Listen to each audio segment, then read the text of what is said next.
Mario Sunshine is the best worst game I've ever played.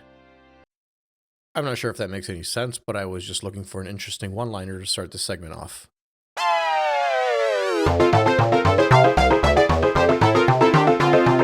Alright, so I'm actually not currently of the opinion that Sunshine is the worst game in the franchise. But when specifically looking at 3D Mario titles, it's clear to me that the initial vision during development was never actualized.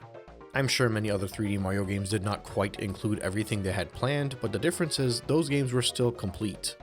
Sunshine, through pretty easily Googleable sources, was rushed. And that rushed development was pretty clear throughout the game. So in essence, if you're ranking the Mario games based off which ones felt like they were the most polished and complete titles, there's a pretty strong argument that Sunshine is actually the worst game. And in that case, if we're ranking it along other franchises and their worst games, Sunshine blows them away. Seriously, how many other game franchises can have a game suffer this much and still be considered a great game by a large portion of the gaming populace? It's pretty unique in that regard. For the record, at one point in time I did consider Sunshine my least favorite 3D Mario title, but that was a long time ago. It might still be my least favorite, but I haven't played the remaining games in the series under as critical of a lens yet, so it's entirely possible that it moves up quite a bit. I still prefer 64 and 64DS, if that counts as a separate game, over Sunshine, and I will gladly admit that's due to an unhealthy amount of nostalgia bias, but I could see a scenario where Sunshine ends up ahead of 3D Land and World and maybe one of the Galaxy titles. We'll see. We'll get back to this discussion in a few months after I'm done going through the entire series.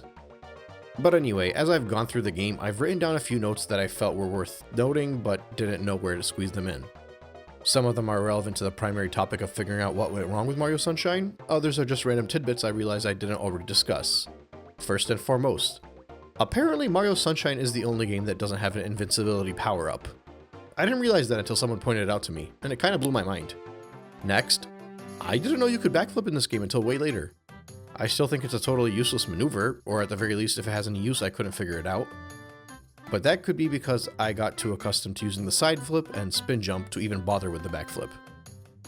Also, early on in my Bianco Hill segment, I mentioned that you can skip shines in this game because I had skipped the first shine. And apparently that's one of the very few shines in the game you can skip, and it just so happens to be the first one, which is kind of funny. But I think that leads into a discussion about how different this game would feel to players depending on how they play. As many of you will be aware, I split the game up into 3 different angles. The first being someone that strictly runs through it in the way they would a linear game up to 49 shines. The second being someone that would collect all of the shines outside of the blue coins, and the third being someone that would go for full completion. I think the enjoyment a player gets from each of these will largely depend on the type of gamer they are, but the type of gamer they are could also completely hinder the experience. If you go into the game just looking for a quick start to end without thinking too much, running to episode 7 of every stage is pretty simple to do without getting distracted. Each shine almost feels like its own linear Mario stage with various types of objectives.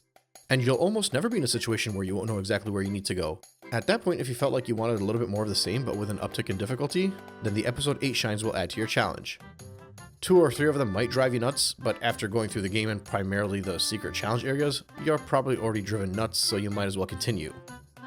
But if you just decide to simply do up to episode 7 of every stage and call it quits, I think there's little to talk about here. It's a solid adventure. Each stage should take you anywhere between 45 minutes to an hour and a half depending on skill level, and I think a decent brunt of that time will be in the secret area challenges.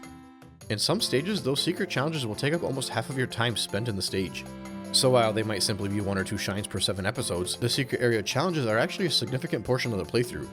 I'm inclined to argue that these floodless challenges leave such a commanding presence and difficulty spike that during a first time minimal run playthrough, they might easily be like 35 to 50% of the game. Much more sizable than you'd think considering they make up less than 15% of the shines. Regardless, these secret areas were actually enjoyable for me to overcome and felt like the most pure 3D platforming in the game. And perhaps even more pure platforming than I felt in TikTok Clock. These are like the Lost Levels version of the 2D Mario games, but I'd argue more enjoyable.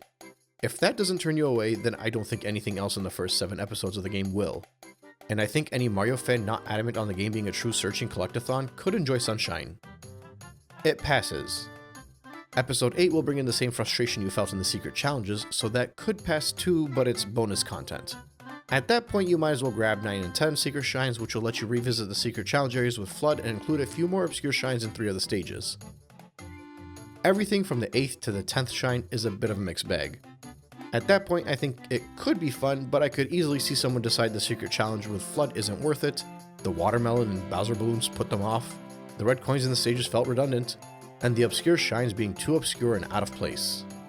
Add on to that the 100 coin search not being remotely as enjoyable in Sunshine as I'd have expected, primarily since the search felt like you were looking for 2 or 3 gimmicks to get all of the coins rather than a true 100 coin search. And I actually think if we're looking at a strict pass-fail score, then the shines beyond episode 7 fail, when you're looking at all of them as a whole package. But it's close. Like if a 6 out of 10 is passing, then they'd get a 5. I initially wanted to group Delfino Plaza in with those 8th, 9th, 10th, and 11th shines in the stages, but I've since changed my mind. Delfino Plaza is a bit of a wild card in that I think no matter how you play this game, you should do Delfino Plaza shines. Delfino Plaza is more enjoyable than the 7 shines episodes themselves, I think. So while my initial suggestion was to go through to episode 7 and continue on beyond the episodes if you're having fun, my new recommendation is 49 shines and then Delfino Plaza shines. At that point, if a player wants to continue, they can either opt to do shines 8 through 11 in each stage, or just head straight to the blue coins. I already had a pretty meaty discussion on the blue coins, but I think Delfino Plaza shines and their blue coins should all be collected together regardless of how you play. That's probably the best way to run through Delfino Plaza, and it has the added benefit that since there are no episodes in Delfino Plaza, you know everything can be found as long as you've unlocked all your power-ups and Yoshi already, which if you're doing this after you go through the 7 episodes of all the stages, you would have. Basically, I think the base 49 shines are probably a 7 out of 10. They're worth completing, but be ready for some annoyances and difficulty spikes. The Delfino Plaza shines and Delfino Plaza blue coins are a 10 out of 10, or 9 at worst if you're a stickler. These 2 aspects of Sunshine are the most enjoyable without any caveats. I do have a blue coin caveat for the ones in the stages, in that if you use a guide, I think they can be enjoyable. In fact, they can be as enjoyable as Delfino Plaza. Watch my blue coin segment for more details, but I think there's a scenario where you can minimally have a guide help you through the blue coin hunt without completely taking away the search and mystery. And that's mostly by simply looking up which episode has the most coins to search, and most of them have at least 25 in a specific episode. I did notice a lot of people suggest that if I was casually going through the game and just grabbing blue coins as I advance, it would be more fun. I won't say I completely disagree, but I do disagree in the context of a player going for full completion. If you're someone that doesn't care about how many blue coins you grab and is not dying to see that full completion, then yes, grabbing them along your route is the most enjoyable thing to do. But if you're striving for full completion, then I still stand by the opinion that it's best to avoid the blue coins like the plague and only go after them after you've gotten all of the shines in the episode, and use a guide to suggest which episode you should go through when you look for the blue coins. The reason being that there are literally blue coins in a specific location in some episodes, but not in others. And if a player doesn't know that, then they could easily waste so much unnecessary time in those frustrating searches. Part of the reason the blue coin hunt is as polarizing as it is because it has no extrinsic value in the search.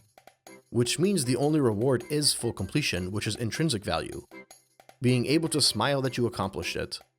The problem is to some that the blue coin search in and of itself is not enjoyable, so those that crave full completion will actually suffer through to get to 100% and then gain nothing out of it. Whereas for others, the intrinsic reward itself will be the search for the blue coins and not the completion. So they'll search and give up at some point and either look up a guide to get to 100%, or just feel like they had enough and put the game down. There's a world where both of these categories of players can be happy, and it'd be either with an in-game map or some kind of tracker. Or heck, just a prompt at the episode select screen suggesting how many coins are in an episode. Any crutch would have made this drastically better, but in its current state, it's disappointing. Still, it's not all terrible, which is why I personally love the blue coin search, but I had to use outside sources to enjoy it. I won't recommend it to anyone though, because I'd rather not cause someone stress and anxiety for going in and blindly searching.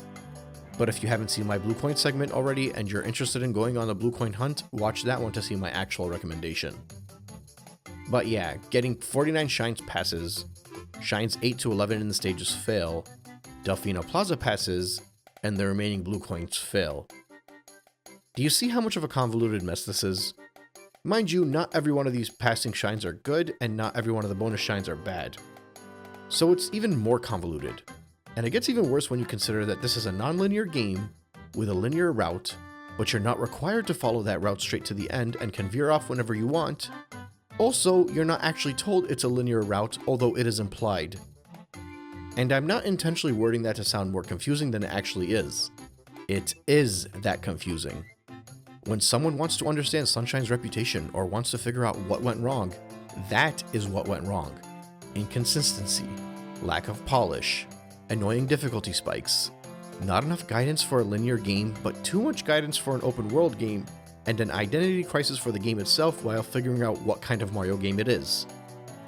I figured out what kind of Mario game it was for me, but that works for me, and I love the game more for going through it the way I did. But I'm one man, I can't determine how everyone enjoys a video game. That's on the game developers to do so, and they failed drastically in that aspect. But they succeeded on making a game with an amazing atmosphere, an amazing environment, and even in their control and challenges, which is precisely why many people still defend it and claim it's one of the best 3D Mario games. I'm not comfortable enough to share that sentiment, but what I will say is that if the loud naysayers are actually right in claiming that this is the worst 3D Mario game ever made, then damn, are we Mario fans spoiled.